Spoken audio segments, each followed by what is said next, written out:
Steve. Hi, it was so nice. A little rally. Okay, so today, as you can see, we have Jen Klein in the room with us, in the briefing room, Director of the Gender Policy Council, here to discuss today's event marking the 30th anniversary of the Family and Medical Leave Act, as well as how the administration is fighting for women and their access to health care amid extreme attacks from Republican officials just across the country. So she has a hard time out, right? You have to get out of here because she does have to meet with the president of the Oval Office in a few minutes. But she wanted to speak with all of you and take some questions. And Jen, what is yours? I'll take that question.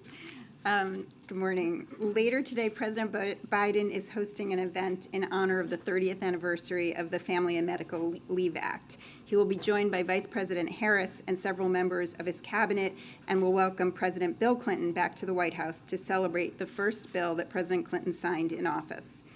The Family and Medical Leave Act came about after years of work by advocates and members of Congress, including support by President Biden as a senator, and from an historic number of women trailblazers in Congress, some of whom will join the president at the White House today.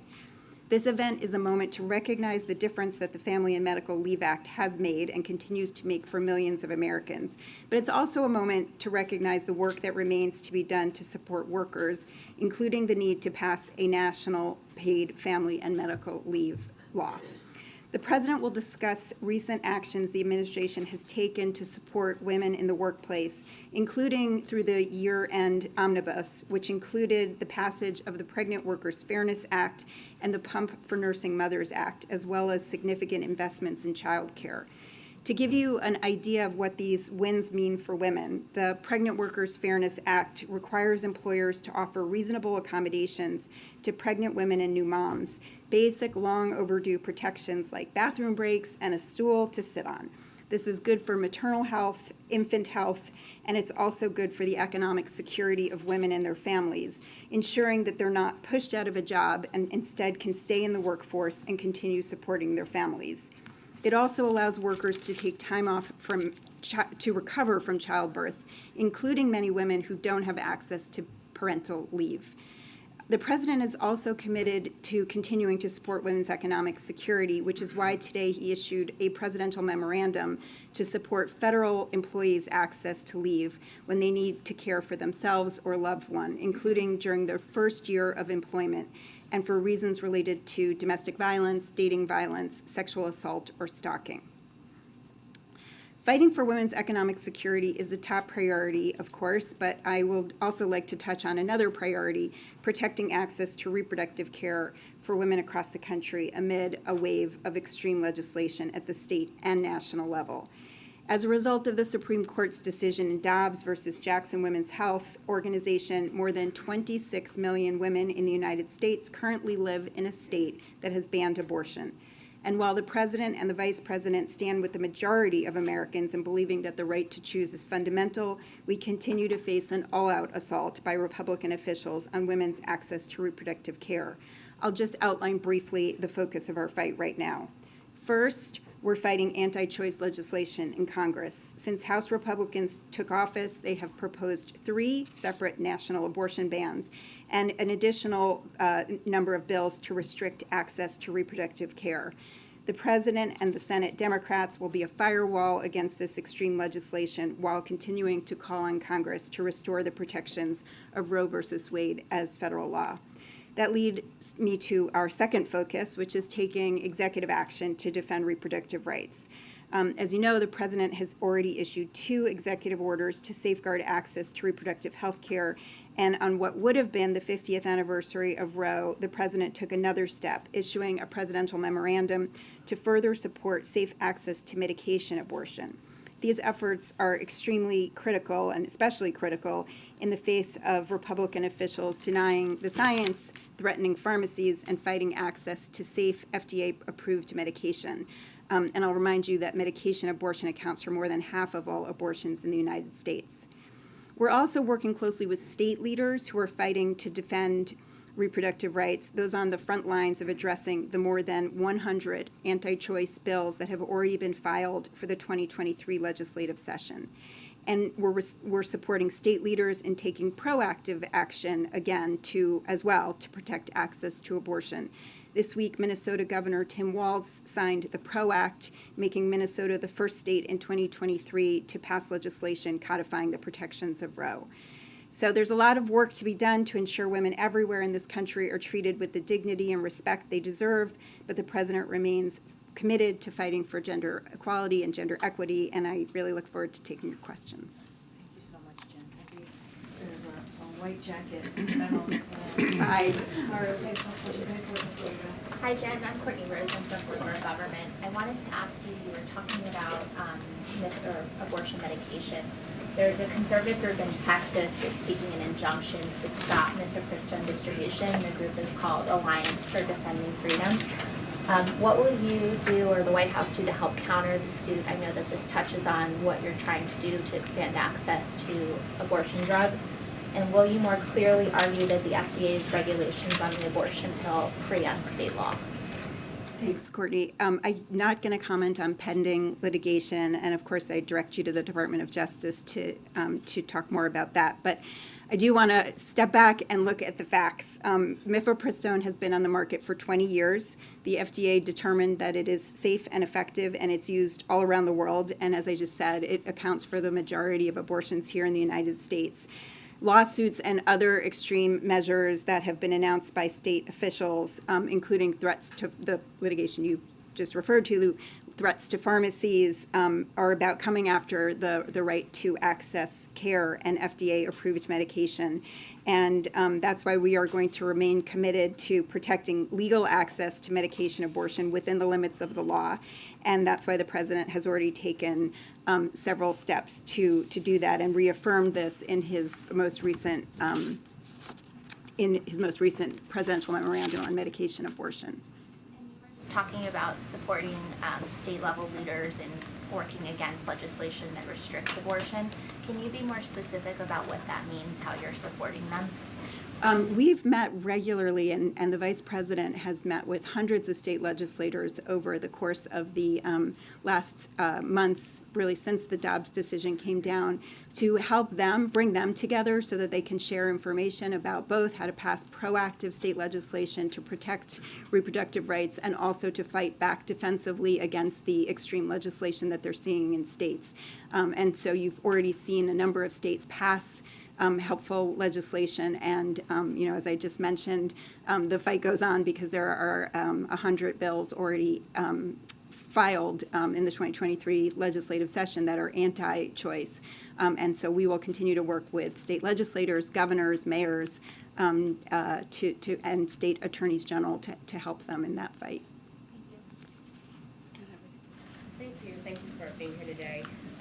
Really quickly, there are Democrats that are calling on the president to include a paid leave proposal in the upcoming budget. Can you kind of talk about that?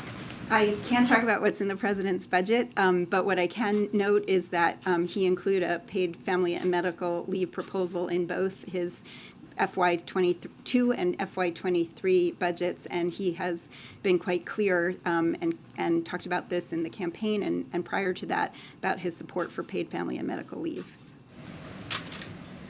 Thank you. As you just noted, the president has pushed for this before. Other administrations have been through this before. Why do you think now is different? Now is the time to renew this push, especially when we've seen this falling short before?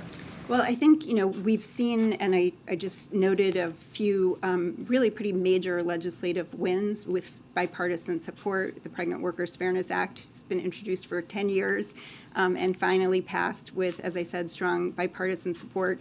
And I think that, the lesson there is that you keep fighting for the things that are good for families, working families, and by the way, good for the economy, which is very much true of paid family leave and the president's entire care agenda, which also includes, of course, child care and elder care. Yeah, are you satisfied, I'm wondering, with the Supreme Court's investigation that concluded over the leaking of the Dobbs decision?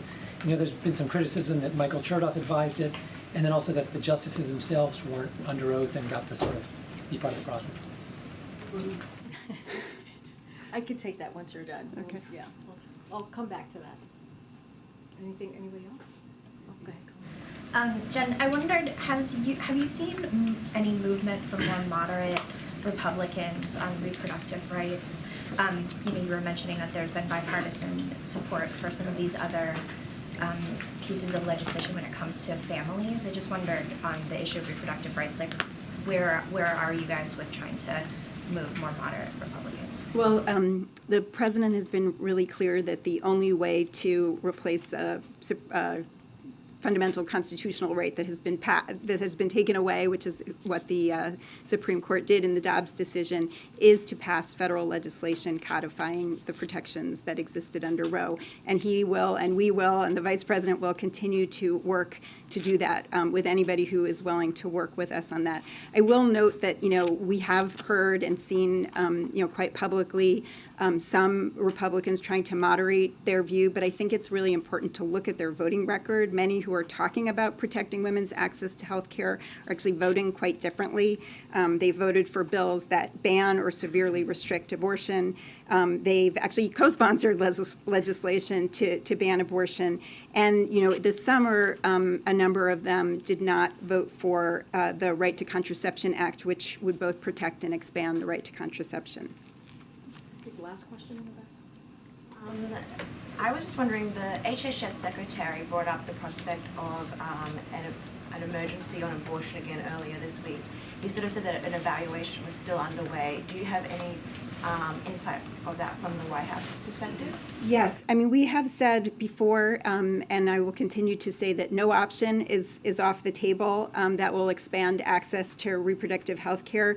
But at this point, we don't believe that declaring a public health emergency would provide meaningful new resources in this fight.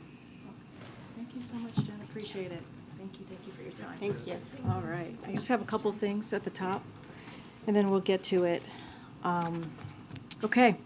So as you know, last week, President Biden told Tyree Nichols' family that he would continue pushing Congress to send the George Floyd Justice in Policing Act to his desk.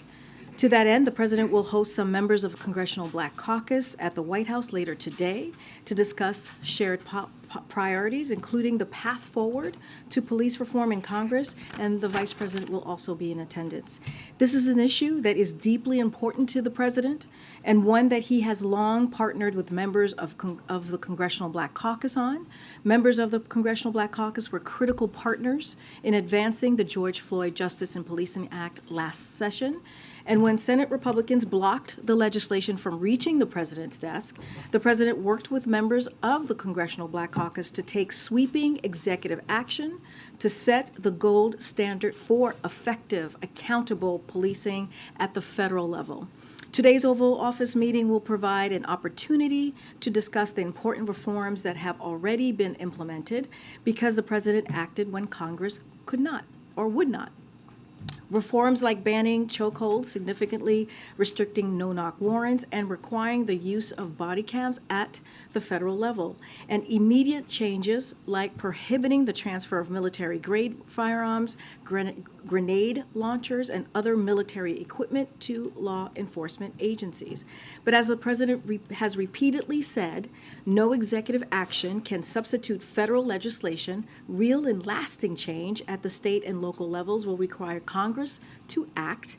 It will require Republicans in Congress to stop getting in the way of ensuring our justice system lives up to its name. The president will continue to do everything in his power to fight for police reform in Congress, and he looks forward to meeting with members of the Congressional Black Caucus today on the path forward. Today as well, we're also marking the one-year anniversary of the President and the First Ladies reigniting the cancer moonshot with the ambitious goal of cutting cancer deaths in half over the next 25 years and improving the experience of Americans living with and surviving cancer. In the past year, the Cancer Moonshot has announced over 25 new programs, policies, and resources to help close the screening gap, support patients and caregivers, advance cutting-edge research, and so much more. And today, the Moonshot announced new actions that will build on this strong foundation, including a first-of-its-kind program to connect kids fighting cancer and their families with the patient navigation support they need. This issue is deeply personal for so many Americans, including the President and the First Lady.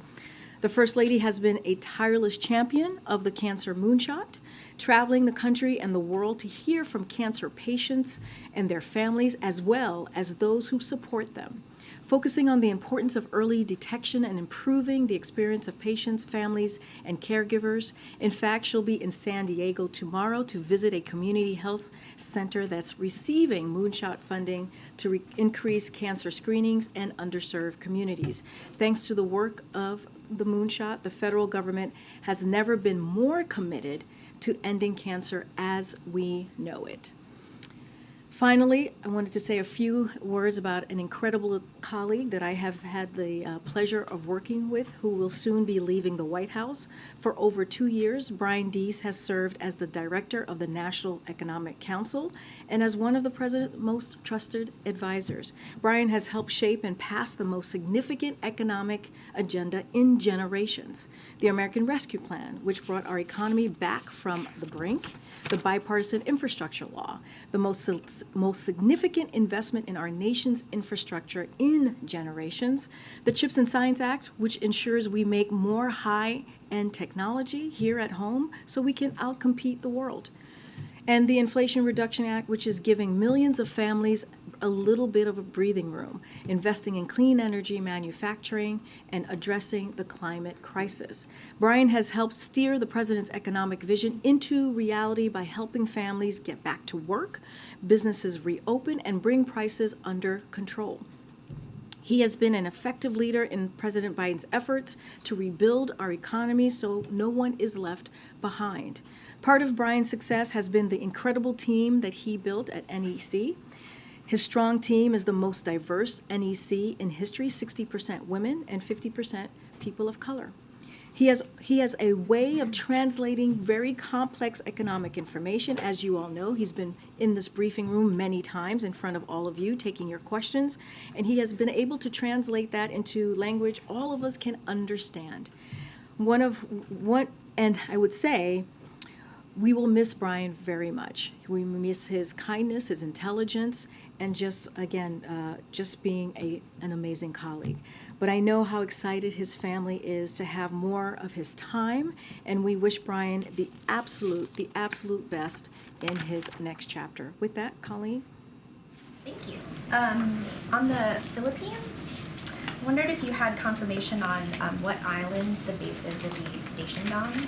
And then, I'm sorry. No, go ahead. I'm so sorry. You should finish your question. And then is there a concern that the expanded military presence could further provoke China? So on the specifics of the location, I would refer you to the Department of Defense. I would refer you to my colleagues there. And look, the way that I would see this is as a very important alliance and a partnership with the Philippines, as you ask about China. But that's the way that we perceive this and how we're moving forward as an important partnership and, again, an alliance that we have with the Philippines. And then on the meeting with McCarthy yesterday, I wondered if you could elaborate a little bit on what continuing the conversation looks like.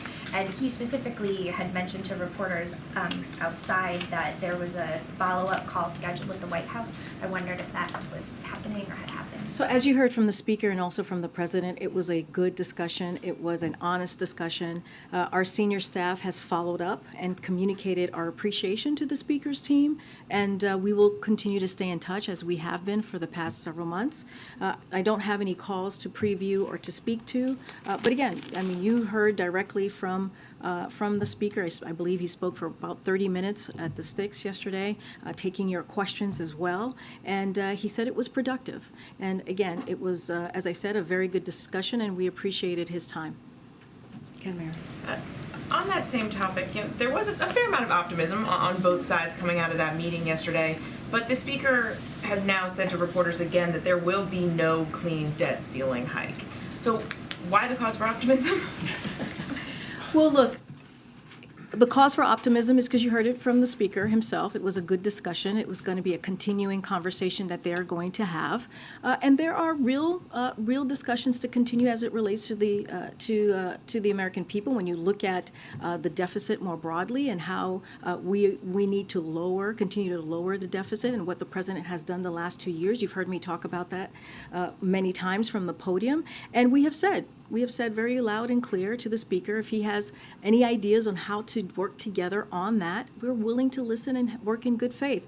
But look, as it relates, as I've always said, when it comes to lifting the debt ceiling, that is a completely separate issue, and that has not changed. You saw that from our readout yesterday. You've heard this from me. You heard it from the president. You've heard it from Brian Deese and others in this administration, that we need to do that without conditions. The debt ceiling needs to be lifted without conditions, and so we still stand by that. That has not changed. We truly believe it is a constitutional duty of Congress, Republican, Democrats, Independents, to get that done, as we have seen this done 78 times before since 1960.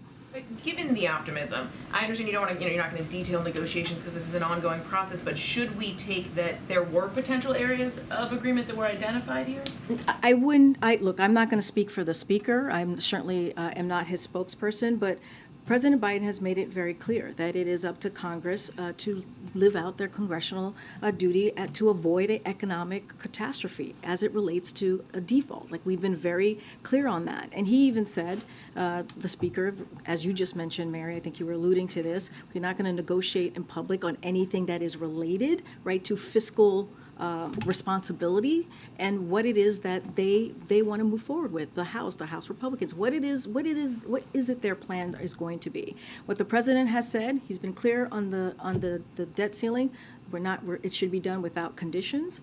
He's willing and ready to discuss how we can lower costs when it comes to the deficit. And he has said as well, he's going to have his budget show what he believes his fiscal priorities are, show how we need to be fiscally responsible as we talk about the American people. He'll have that on March 9th. And he asked the speaker to do the same.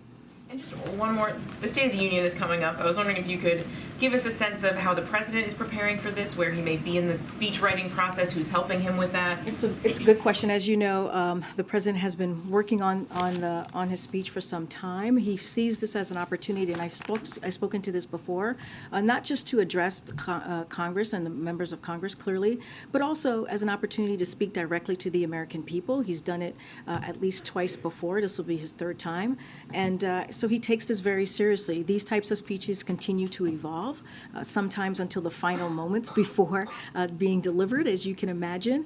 But you can expect the president to hit on many of the issues that you hear him speak about every day, the significant economic progress we're seeing under his leadership, his economic vision that's building our economy from the bottom up and middle out, the historic pieces of legislation passed into law over the last 2 years, which are creating good, paying middle-class jobs and delivering real results for people by fixing our roads, bridges, tunnels, lowering costs on everyday goods. Those are just a few examples that you will hear from the president. I will also say, somebody just asked, I don't know, it may have been you, Mary, about the optimism that you see from this president, right? This is something that you have heard from him over and over again, especially in the last 2 years, is how he is optimistic about the future of this country. And you'll hear some of that as well. And the possibilities, I've said this before, you hear that from the president as well, the possibilities that we have as a country, especially as we look at our economy, as we look at things moving forward. Go ahead, Steve. The speaker mentioned that the debate could go on for 5 months. Is that what you're expecting as well? Is that okay with you?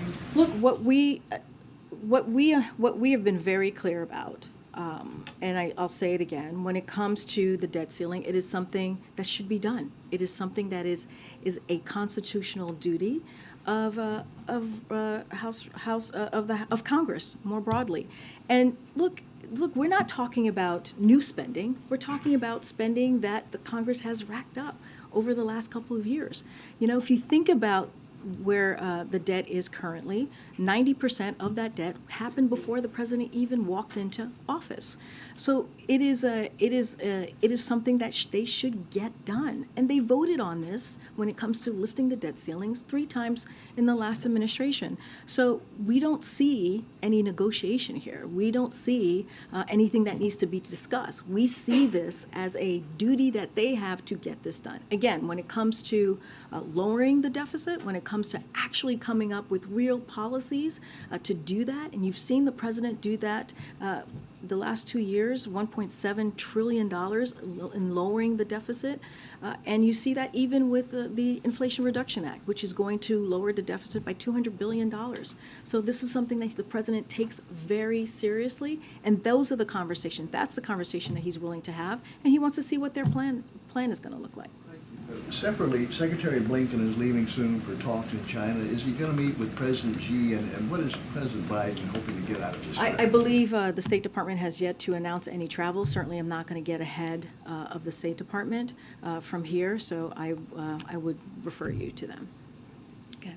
On police reform, the president's obviously hosting that meeting with members of the CDC today. Today, he said that justice is long overdue relating to the death of Tyree Nichols. Looking at the State of the Union, how much of an emphasis will President Biden be placing on police reform specifically in that speech, and what kind of requests might he? No, it's a good question. I'm not going to get ahead of the president's speech. I want to be very careful on doing that. As I just mentioned, it's constantly being reworked, and it will be till the very last moment. But as I said from the top, it is a deeply important issue for this president. Again, when Congress could not act or would not act because Republicans got in the way of getting a really important critical piece of legislation, the George Floyd Justice in Policing Act, he stepped in.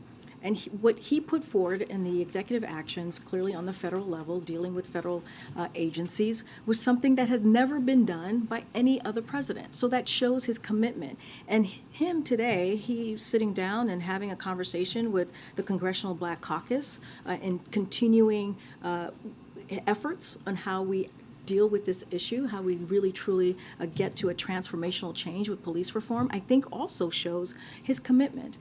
And so that's going to occur later today. As you all know, there'll be a pool spray at the top, and you guys will experience the president coming together with the Congressional Black Caucus, members of the Congressional Black Caucus, to have that conversation. But certainly I'm not going to get ahead of what specifics will be in the president. Again, I'm not going to get ahead of the president on what he's going to specifically talk about. I laid out the his economic, what he has laid out for his economic policy in the last 2 years, and he will certainly talk about that.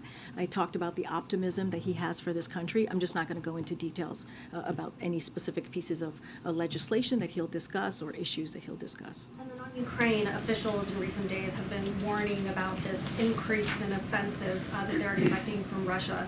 One official saying that Russia is preparing for, quote, maximum escalation. Is that an assessment that the White House shares? And is there any plans, or how soon might we see more security assistance? So look, as it relates to security assistance, as you know, we have been very consistent in providing the assistance that the people of Ukraine need to defend the aggression that they're seeing from Russia, which is we're up almost to a year of that. And the president has shown his commitment throughout this year. He's shown his commitment, as you've seen, when President Zelensky was here most recently and many times before, in bringing together NATO, bringing together the West to really have that strong partnership with our partners and allies to really help Ukraine in every way that we can. Look, we're seeing what's happening. You all are reporting on it very courageously in what's happening in Ukraine, and we are going to continue to help Ukraine in any way that we can. They are assessing what's going on in the battlefields clearly, and we are talking to them on a regular basis to see what else that we can do to help. As far as security assistance, I don't have anything further to read out. And again, we are going to stand by the Ukrainian people for as long as it takes. Thank you. Following up on the police executive order, one part of that was building a law enforcement accountability database 240 days after the signing of that executive order. We're past that deadline now.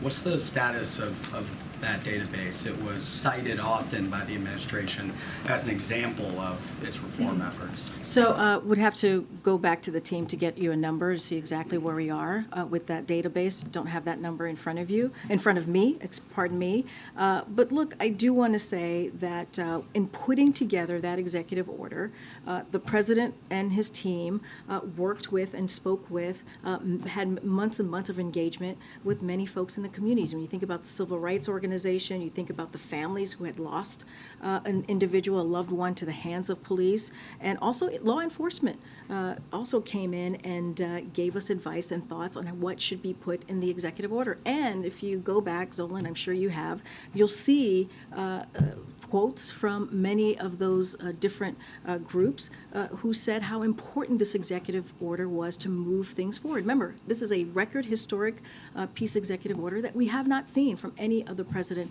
before, but I could go back and talk to the team. On the database, though, Yeah. is it that we don't know how far we are in terms of building it, or is it not yet complete? What I'm saying to you is I just have to go back to the team to answer this in a way that answers any questions that you may have on the database. I don't have that information in front of me. I'm wondering also, just in terms of the meeting with Speaker McCarthy as well, he said that they are not touching Medicare or Social Security. Did he clarify what programs he would like to see spending cuts? So, look, they need to put forward a plan, and we have not seen a plan yet. What we have seen and heard, and you all, again, have reported on this, I've gone through this many times before from here, is what his House Republican Conference has been saying, that they want to cut Medicare, that they want to cut Social Security. They've been very clear on that. We've seen stories after stories, and we've heard directly from many members of the House Conference, Republican Conference, to be more specific there. And so that's what we've heard. I know that Speaker Pelosi has said that on TV most recently. But again, what we are asking for is what's their plan? What is their plan that they're going to put forward? The president's going to put forward his fiscal plan, his budget on March 9th that's going to lay out for the American people how he sees the fiscal year 2024 and how he sees delivering for the American people. So we want to see what they are going to put forward. Thank you, Karine. Few one. Do you have any idea if the president signed off or waiting at all on the release of the Guantanamo Bay detainee, Majid Khan, and should we be anticipating the release of any others soon? So on that piece, I can let you know and confirm that today we transferred Mr. Khan to Belize after he finished serving his sentence at Guantanamo Bay Detention Facility. Khan had entered a plea agreement in 2012 in which he pledged to cooperate with the U.S. government, and since that time he has honored his cooperation commitment. I can say more broadly as it relates to the Guantanamo Bay and the president's position on that, it remains dedicated, we remain dedicated to a deliberate and thorough process focused on responsibly reducing the detainee population at Guantanamo Bay and ultimately closing the facility. That is still where we stand. The Department of State is seeking to identify suitable onward transfer countries and negotiate transfer arrangements, including appropriate security and humane treatment assurances for the remaining eligible detainees. I know there's been reports on more detainees being transported, just don't have anything to share there. This weekend, the Democratic National Committee is voting to approve a new calendar for the 2024 primaries and caucuses. It's going to put South Carolina first, followed, if they have their way, with Nevada and New Hampshire going second, Georgia and Michigan after that. I know you cannot specifically discuss politics because of the Hatch Act, or at least that's what you probably tell us. But I'm curious if the president himself will ever speak publicly about his calls and the letter he sent to the DNC saying that this should happen. I will say this, it's not what I say, it's the rule of law. No, And I just want to be clear, you kind of just threw it out there as if it's a personal decision here. No. It is the rule of law, and we believe the rule of law here, we follow it. I have not had that conversation with the president. I'm going to be, very honest with you. I've not talked to him about 2024. Is that something that we can do from here? And I'm sure you will hear a lot more from the president, moving forward. But I just... Do you think that's part of what he's planning to talk about tomorrow when he's in Philly?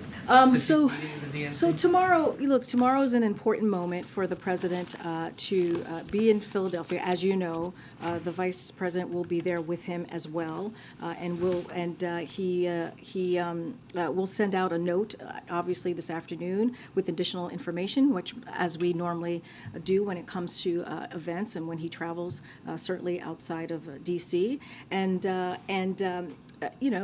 what I can say now is that tomorrow the president will highlight progress on water infrastructure, because there's that official component, and replacing lead pipes thanks to the bipartisan infrastructure law. And this trip is a continuation of our emphasis on implementation. And this week alone we did, as you know, we went to Baltimore, we went to New York City, and talked about the funding to replace a Civil War era bridge. And in New York, we announced the funding to kickstart the early phase of the Hudson Tunnel project. So I'll stay there on the official pieces. On anything that's related to the DNC components, I would refer you to the DNC. Okay, Tam. Yeah, thank you. On policing, Karen Bass and Val Demings were two of the lead House advocates for the George Floyd bill. They are both no longer in the House. So who does the White House see as your best partners in the House on that legislation? And also, are there Republicans who the White House has reached out to or otherwise sees as potential partners in the House, to make the numbers work? So as you know, there were some Republicans in the Senate that were incredibly helpful or tried to be helpful in the last session as it relates to the George Floyd Injustice in Policing Act. So I would refer to them and see where they are this time around as far as it relates to the Republicans. I can tell you for this meeting, I can give you the list of attendees who will be here. And so clearly they are certainly involved in this process, this next stage of legislation process. Representative Harsford, obviously the chair, is going to be here. Representative Clyburn, Representative Neguse, Representative Jackson Lee.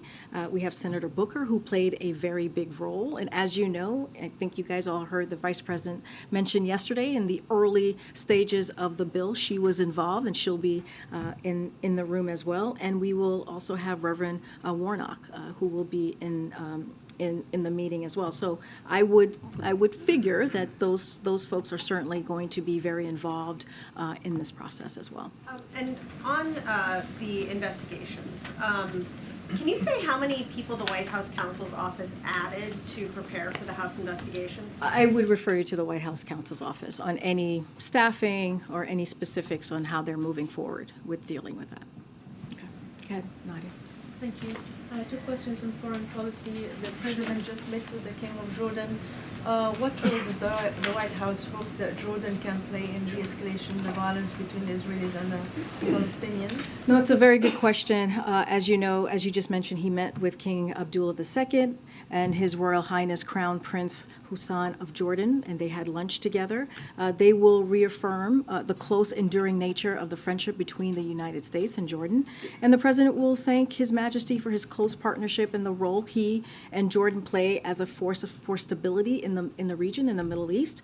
They will also discuss their vision for the region, and that highlights the importance of cooperation and integration, as well as capitalizing on opportunities for economic prosperity and also stability. The president will thank His Majesty for the critical role Jordan plays in diffusing tensions in Jerusalem, and will underscore the need to preserve the historic status quo at the Haram al-Sharif Temple Mount. And they will also address the global impact of Russia's brutal war on Ukraine as well. Also, we saw today the visit of the Israeli foreign minister to Sudan. Does the White House encourage a potential widening of the Abraham Accords to include countries like Sudan? Yeah, so we have said many times before when there have been these types of meetings that we are always supportive of all efforts to broaden Israel's integration throughout the region, including with Sudan, right? This particular meeting. So I would refer you to governments of Israel and Sudan for more information about their discussion. But certainly, when it comes to the efforts of integration in that region, we support that. Thank you, Karine. Just a quick follow-up on Nadia's question, and then an immigration question. Yeah. I'm sorry. No, it's okay. It's okay. It's hard to. It's okay. Yeah, just on the meeting with King Abdullah, can you speak more specifically about how the president responded to the king's concern that Israeli government is not respecting the status quo at Al-Aqsa Mosque, and whether the president shared the concern of Jordanians that the new Israeli right-wing government is escalating tensions with Palestinians. So look, we've been very clear about this. I know I've gotten many questions about the Israeli government. And look, we have gotten assurances from the Prime Minister that when it comes to specifics, policies, when it comes to how what is decided, the policy of the government, that he has repeatedly emphasized that he will set the policy for his government. Right? This is something that he's been very clear on. And I do want to also add that, as you know, Secretary Blinken was just in the region. He met with the Israeli and the Palestinian leaders. This is clearly something that we take very seriously of what's occurring in the region. We have mentioned that the president spoke with the prime minister on Friday, and Jake Sullivan, the national security advisor, also spoke to his counterparts on that day, and we had the vice president speak with the president of Israel. And so this is something that we have been very involved and very engaged, and will continue to do so. Really quickly on the meeting, is there any reason why it was completely closed to press? There was no spray, and can you speak about why the Crown Prince was also invited? So look, I'll say this. I just laid out why we think what was going to be in the conversation, how we saw the conversation moving forward. Look, it's a private lunch between two leaders, which we've done before. It's not unusual, and sometimes some of the meetings will have a press component, some of them won't, and this one happens to be a private meeting between the two. I would leave it to the King and the Crown Prince to speak to why they came to the U.S. One question on immigration. Can we get your reaction to Texas governor's appointing a special advisor on border matters because of what he says is the administration's refusal to secure the border? Well, look, I'm not going to look. He's going to take whatever action he's going to take. We're not about political stunts. We're about dealing with a real issue and taking action. And that's what you've seen from this president these last 2 years. That's what you've seen from the president most recently, announcing border measures that actually has made a difference, that has had an impact as you look at the parolee program. That is what we're going to do. The president walked in on day one, put forth a immigration reform, and is asking Republicans, instead of doing political stunts, to come and help him deal with an issue. But in lieu of that, he's taken actions, and we're seeing the impact. Okay, Peter, you're about to jump out of your seat there. No. You're making me nervous. I was like, let me call him Peter before. My legs were falling asleep. Republicans just voted to oust Congresswoman Ilhan Omar from the Foreign Affairs Committee over past anti-Semitic comments. What is the White House and the president's response or thought? So I have clearly you said it just occurred, so I haven't seen that. What we believe is Congresswoman Omar is highly respected member of Congress. She has apologized for her comments she made in the past. I think she was most recently did an extensive interview about this on Sunday, I believe on CNN, and has been vocal about condemning anti-Semitism as well as affirming our strong alliance and important partnership with Israel. Look, the way that we see this, it's a political stunt. Much like House Republicans' unjust removal of other leading Democrats from key committees in recent weeks, and it is a disservice to the American people.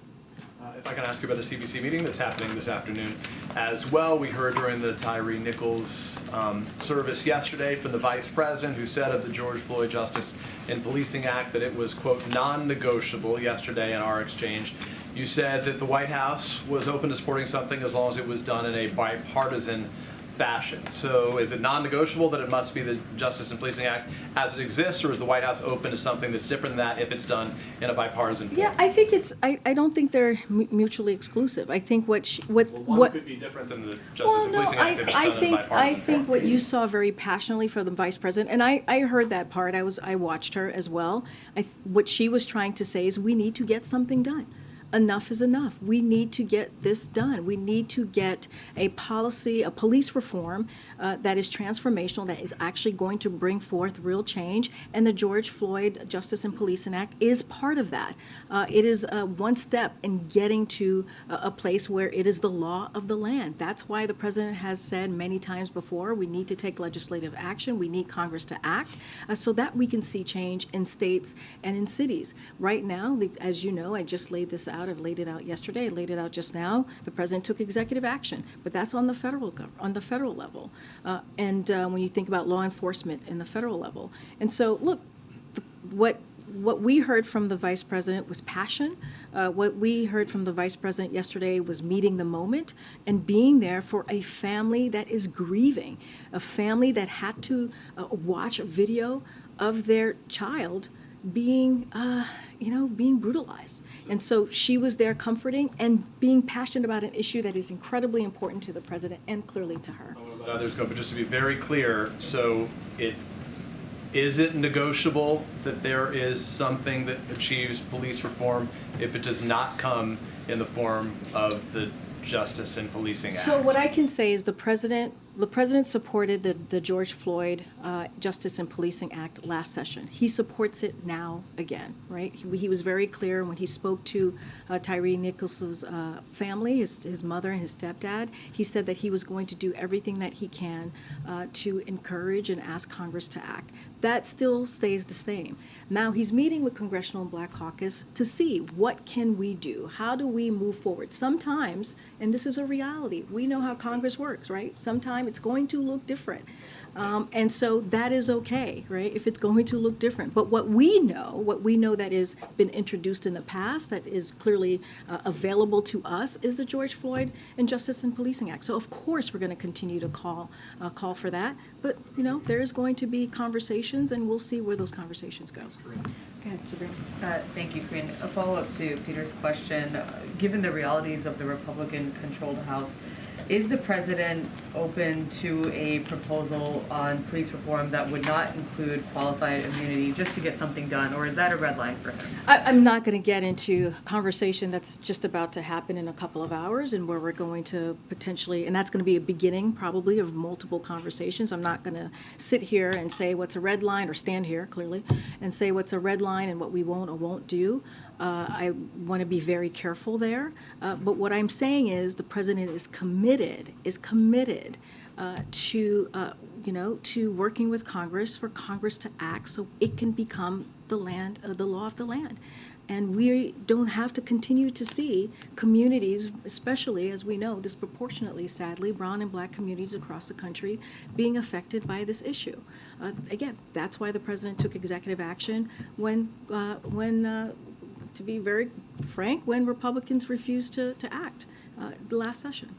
I believe you said yesterday that you would check with NSC on the question of whether athletes from Russia and Belarus should be allowed to compete at the Olympic Games in Paris. This is, of course, drawing a lot of attention at this time. Do you have any updates on the administration? I do. I checked in with NSC, and I have a robust update for you. So, as you know, the United States has rallied the world to support the people of Ukraine, as I just laid out moments ago, and we have worked to hold Russia accountable for the brutal and barbaric war their forces are waging against Ukraine.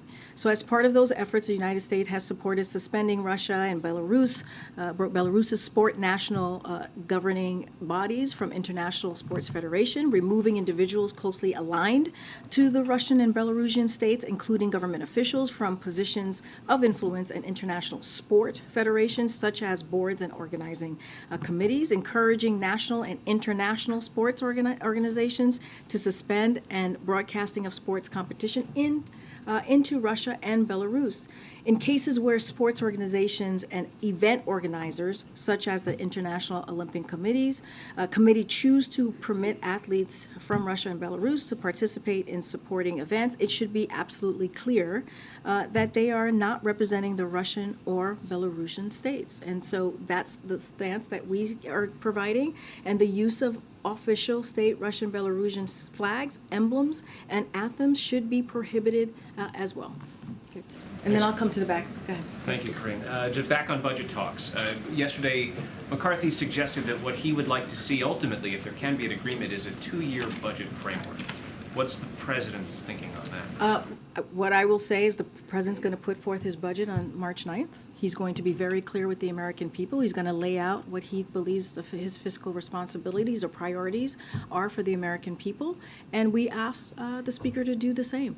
And until we see that, it's hard to talk about timeline. It's hard to talk about specifics because we need to actually see on paper what they're going to move forward with. On that point, almost 50 years ago, as a senator, Joe Biden voted for a framework or a timeline that has the president proposing a budget first and then Congress disposing of that budget. Why is it the argument here that the Republicans should put forward their budget first? Isn't it the president proposes the Congress? Actually, that's not what we said. We're going to put out our budget on March 9th, and we're asking Republicans to do the same. Because here's the thing, Steve, what we keep hearing from Republicans is that they want to cut Social Security, right? Which is something that taxpayers pay into. And we believe that the president has said he's going to continue to fight for Social Security. We keep hearing that they want to cut Medicare, which is also a problem because it's going to hurt taxpayers who pay into that. We're talking about seniors. We're talking about veterans. And so we oppose that. We are against that. But that's what they keep saying, and many of you all have reported, but we haven't, where's the plan? Like, what is it that they're going to lay out to show us exactly, not just to us, but to the American people? Now, I want to be very clear. The conversation that the president and the speaker had yesterday was productive. We appreciated the time that the speaker gave to the president to have a conversation. And our teams, again, have been in touch, and we'll see where we go from there. The law says that the president's budget's due the first Monday in February. Joe Biden's not the first president to be late, but he is going to be late, and it's now 5 weeks from today that you've said that the budget will come out. Can you explain why it is delayed? I think you were asked this last week, and there was a suggestion that it might have something to do with the omnibus. But is that the reason? And I basically said the omnibus happened so late as you know, in the last session, which caused us to, be a little bit later with the president's budget. So there's definitely a correlation there. But here's the thing: the president has made a promise that he's going to have his budget on March 9th. That's what we're going to do. That's what he's going to show to the American people, and we want to see what the House Republicans are going to put forward. Okay, I'll go to the back. Go ahead, Garrett. Thanks, Karine. Republicans who have expressed resistance to passing the George Floyd bill have argued that there's no law that would have prevented the deadly beating of Tyre Nichols. Does the White House agree with that? So, look, I'll say this. When it comes to this issue, the police reform, and dealing with an issue that's certainly affecting many communities, the brown and black communities specifically, and asking would the George Floyd Injustice and Policing Act have changed anything? We believe it would have strengthened accountability measures, which we think is important for federal officers at the state and local level. We think that's important. It would give the Department of Justice expanded powers to go after departments that have patterns or practices of excessive force, biased policing, and other unconstitutional practices. It would require the Department of Justice to establish accreditation standards for law enforcement agencies. It would require officers to complete training on racial profiling, implicit bias, and the duty to intervene when another officer uses excessive force. The president repeatedly calls for Congress to pass the George Floyd Act. Even leading law enforcement organizations supported the reform as well. And when they could not take action or would not act, the president acted and put forth an executive action. And as I stated before, that executive action was supported by families who have been affected, who lost loved ones to police brutality, and it was supported even by law enforcement. It was supported by civil rights organizations as well. Look, this is a first step. I was explaining that to Peter. George Floyd Injustice Policing Act, while yes, it will start the process and hopefully dealing with a real systemic issue, a systemic problem, it is also one of the ways that we can start dealing with that. One other question. Activists have identified the issue of traffic stops as a potential area of policy focus? Does the White House see that as a potential area where there could be bipartisan support or even through executive order? Again, I don't want to get into specific on getting bipartisan support for any piece of provision or policy that would be in the legislation. I'm going to allow the president to have his conversation with the Congressional Black Caucus, see how that goes, and continue to talk to Congress about acting and making sure that we deal with this issue. Go ahead, James, in the back. Karine, thank you. I have two questions, one about the documents case and one about the Tyree Nichols funeral. On the documents case, one of the features of the early public narrative of this episode that has kind of already taken root is the reporting to the effect that statements from this podium at different points later proved to be inaccurate. And without expecting you to delve into the details, because we all know that you cannot from the podium, I nonetheless wonder if you could simply assure us that you challenge that element of this narrative, that you are satisfied personally with the accuracy of all of the information that you've dispensed from this podium. So James, look, I'll say at this podium, I will always follow the guidance of the White House Counsel Office when it comes to ongoing investigations. We've been very clear about just ongoing investigations that is led by the Department of Justice, making sure that they have their independence. This is something that the president has talked about through the campaign and through the last 2 years. I have been consistent about that. When I have made statements from this podium on this investigation, it was at the guidance of the counsel's office and consistent with what they have said and wanted to communicate at the time, right? And I have said this, the White House Counsel's Office has said this. One of the reasons we try not to comment on this is because it's changing, right? It is currently under investigation. And when you have a legal matter, as you know, I know you understand this, things change and things move very, very quickly. And so I've continued to provide the information that I have had at the time, and I will continue to do that. On the Tyree Nichols funeral, and posing this question with no aspersions cast on what I think all observers thought was a very eloquent eulogy delivered by the Vice President, I think the event calls into question how the Biden White House goes about deciding which atrocities, which tragedies merit high-level attention from the President or the Vice President. So in addition to the Nichols funeral, for example, we saw that the President called the parents of Damar Hamlin, an injured NFL player. I checked the White House website just before coming into the briefing room today, and I see no indication that the chief executive has at any time reached out to the family of Justin McIntyre, who was the police chief in Brackenridge, Pennsylvania, who was shot to death in the line of duty, a father of 4. Why not? So I'll say this.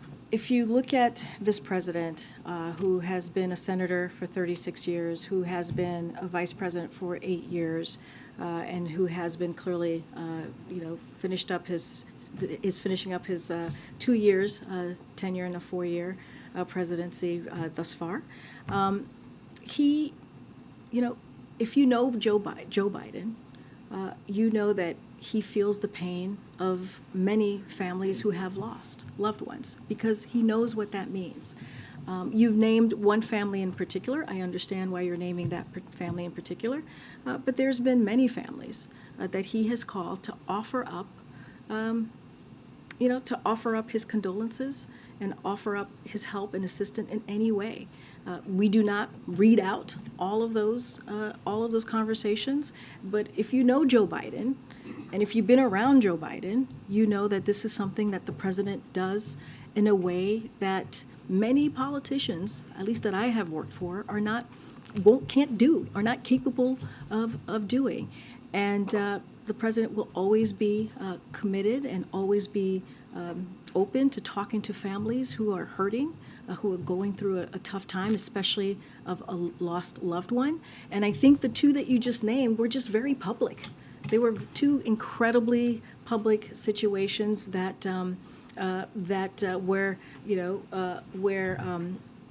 the president was able to reach out in a way that people knew about, right? That people were able to see how the president uses what he does so well, his understanding, his compassion for others. And so I would not, again, you named one family. The president has been clearly in the world of politics for a long time, and he has had many, many conversations with families who have lost ones. I'm going to continue to go around. Go ahead. I have a question about entitlements and one on the ending of the public health emergency. Dr. Jha tweeted yesterday that the administration is committed to ensuring that vaccines and treatments are accessible and not too expensive for people without insurance after the emergency ends. And he said, quote, more details to follow. Does that mean there's a new program in the works? Will it be announced in the coming days, in the coming weeks? Will it require more funding? So, good question. Don't have anything to share with you at this time. What I can commit to you and what we are trying to do is we're planning for a smooth transition when it comes to the public health and a smooth transition for our emergency policies in May. That is our commitment. That's always been our commitment from this administration. It does not mean we're done fighting COVID, right? As Dr. Jha is laying out how we're going to move forward. We are working and coordinating around the clock with hospitals, with local public health departments and leaders, and they are an integral part to the process of a smooth transition. And that said, because of the work that we've done to fight COVID from day one, from the moment that the president walked into this administration, we are in a better place than when we were when we first started, and that is because of the work that this administration has done. And so we'll continue to do that. It's still we're still fighting COVID, as I just laid out, and we'll have more to share. But just wanted to be very clear that it is a transition, and it's going to take some time, and we'll have the appropriate conversations. And then on entitlements, what's the president's plan for avoiding automatic benefit cuts to Social Security and Medicare if nothing is done to shore up their finances? So look, we're going to continue to ask. Not going to get into hypotheticals about what actions could be done down the road. What we're going to ask the Speaker, as we have in our letter, as we have stated many times before, we want to see what their plan is.